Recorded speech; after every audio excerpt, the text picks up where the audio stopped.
Hi guys, it's been after international break, so Yep. now we have returned for more, I wouldn't say tips now, I would just say the studies that we have been doing over the days. And welcome to FPLFC for game week 5. Yeah, GW5. I'm Kim and Cyril here.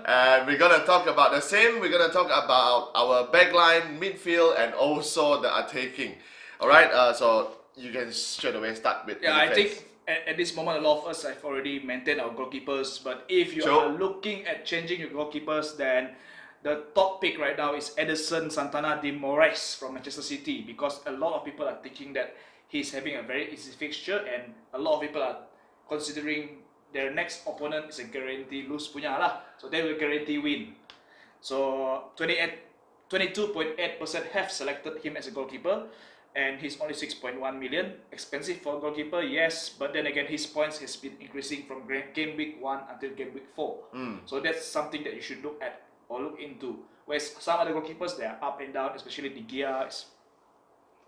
A roller coaster. And you must remember that Manchester City has one of the best defense in the league. So, as far as goalkeepers is concerned, he's not affected by rotation. Yeah, true. Well, that is for your goalkeeper, but most unlikely people would change their goalkeeper now. Yeah. Unless both of your goalkeeper went injured or whatever, then maybe you have no choice but to change your goalkeeper. And goalkeepers, all the goalkeepers have league goals now. Yeah, So true. there's no point for you to really spend so much on a goalkeeper or change your goalkeeper at this moment. But don't you think that in terms of goalkeepers, shouldn't you be having goalkeepers that do a lot of saves? Meaning to say that you have to have some kebocoran in your defense line so that your goalkeeper can actually do work, ma.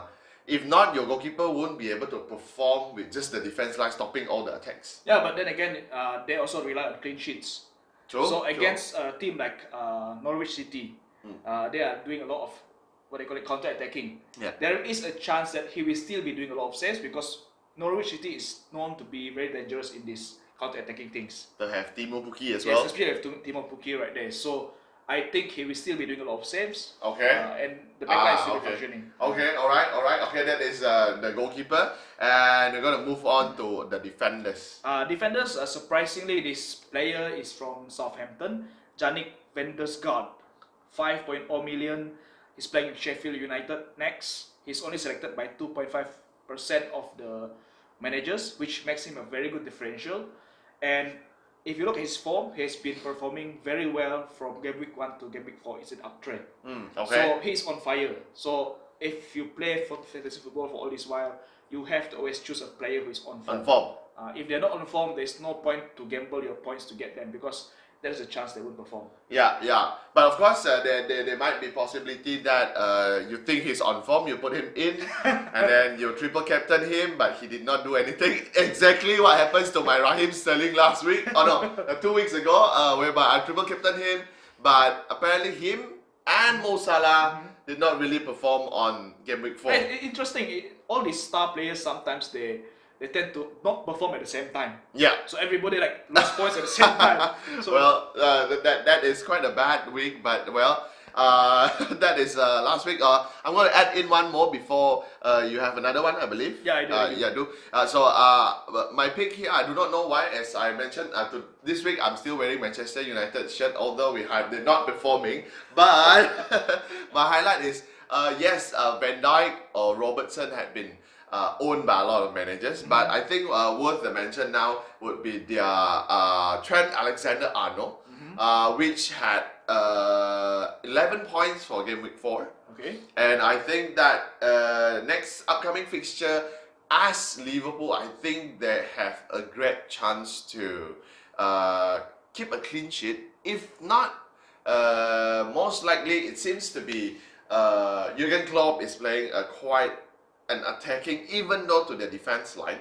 So meaning to say that the defenders are actually having bonus points in assists, in taking set pieces, and so on and so forth. But aren't you worried about Newcastle, the next opponent? Yes. Which, based on the statistics, they have not been leaking a lot of goals. Yes. That's one. And they have not been scoring a lot of goals also. True. So, but as defenders, like the similar as goalkeepers, you're gonna have points from clean sheets as well. Yes. yes, you're gonna earn a lot more if, let's say, you score. So I think we have been mentioning that in game week 1, I believe, whereby it's better to pick a defender who will be in the penalty box when corners happen. Oh, So there are people like Van Dijk, because you know, as long as you pick a center defender who is big, tall, attacking most likely, defenders. yeah, most likely he'll be there.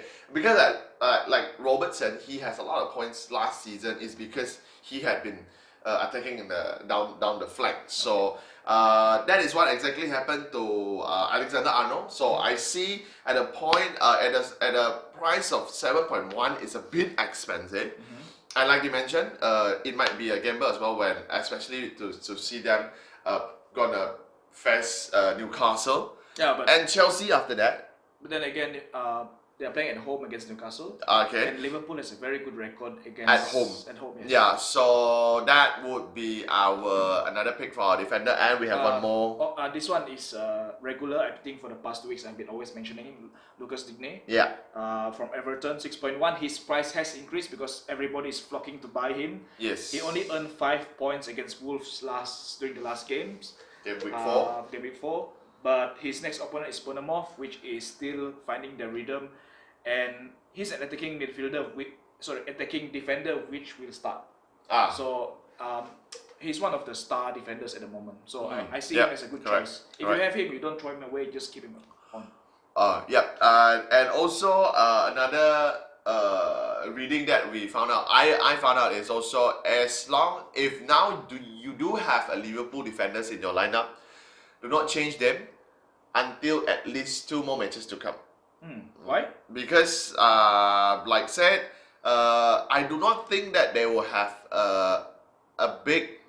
Their next opponent is Newcastle, and then it's Chelsea. Chelsea, and then after that it's Sheffield United. So I don't think Chelsea is gonna do a big impact. But Chelsea has been on an uptrend recently, right? Correct. Especially with their youngsters, the young front line. They're starting to attack with the Premier League. Yes. They start to come together as a team that plays under Frank Lampard. But I still think that they are not ready for this season's looking strong Liverpool. They're not ready against the bigger players. I think so. So you can keep it until after Sheffield United is done. Then you can look at changing them. But so far, I think Liverpool has been one of the most stable defenders. Yes, exactly. And seeing how Van Dijk has signed a new contract with them, I do not know why I know about this as a Manchester United fan, but so I think that they are having quite a solid team. Yeah, they're very good this season. Yeah. Okay, so that's about our defense line. Alright. Yes, that is all of our defense line. Yo, this is Kim from FPLFC. If you like whatever that you see earlier on, remember to click like and also subscribe. I think the subscribe button is somewhere down there. And we promise to deliver at least one video a week. So once again, thank you very much, and may the best team win.